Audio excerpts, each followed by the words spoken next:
कोई झूठी अफवाह फैला करके साहब लॉकडाउन लग जाएगा, फालतू की बकवास करते हैं। हम सामूहिक रूप से देश के साथ मिलकर के इस समस्या का मुकाबला करेंगे, यही हमारी राष्ट्रभक्ति कहती है।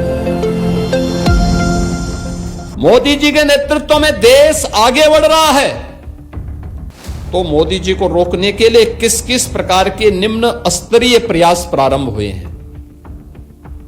कैसे अफवाह फैलाई जा रही है, कैसे माहौल को दुष्प्रचार में बदलने का काम हो रहा है, कैसे अफवाह फैला करके कि कहीं बोला, जब कोई बोलता है कि साहब वो 14 यानी जो सिलेंडर, रसोई गैस का सिलेंडर 14 किलो का होता है, उसके बारे में कि साहब वो 10 किलो उसमें से खाली हो गया है, अब केवल 4 किलो मिलेगा।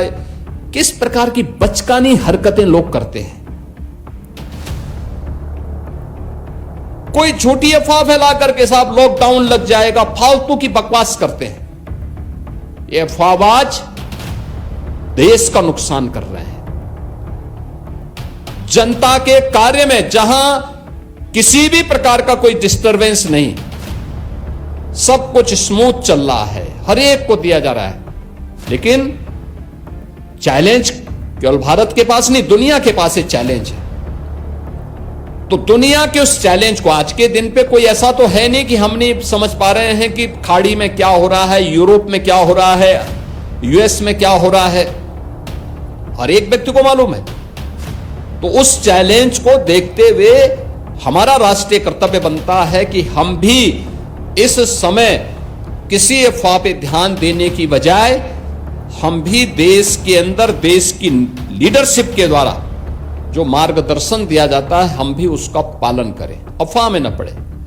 अगर रसोई गैस का सिलेंडर 25 दिन चलना है घर में, तो हम 7वें दिन लाइन लगाने के लिए क्यों खड़े हो जा रहे हैं। अगर हमारी गाड़ी की टंकी पूरी है और ये गाड़ी की टंकी अगले 4 दिन चल सकती है, तो हम वहां से पेट्रोल निकाल करके और क्यों फिर लाइन में खड़े हो जा रहे हैं। नहीं होना चाहिए, नहीं होना चाहिए।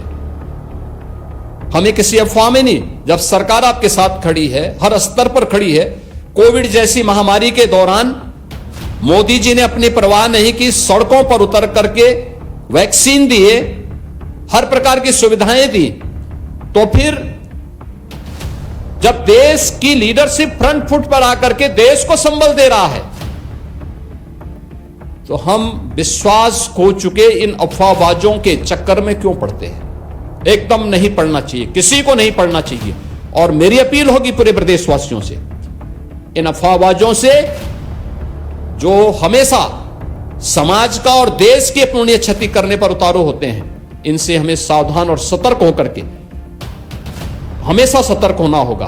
क्योंकि जब ये सत्ता में थे, इन्होंने कुछ नहीं किया, न युवाओं के लिए किया, न महिलाओं के लिए किया, न अन्नदाता किसानों के लिए किया,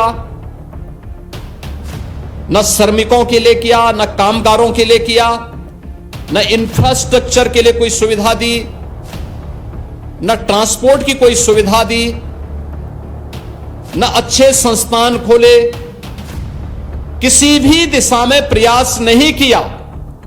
और जब जनता ने उन्हें सत्ता से बेदखल कर दिया, तो अब वह स्वयं तो बेदखल हो चुके हैं, स्वयं तो विश्वास खो चुके हैं, और दुष्प्रचार करके, अफवाह फैला करके पूरे समाज को गुमराह करने का कार्य भी कर रहे हैं। हमें ऐसे लोगों से सतर्क रहना होगा, सतर्क रहना होगा।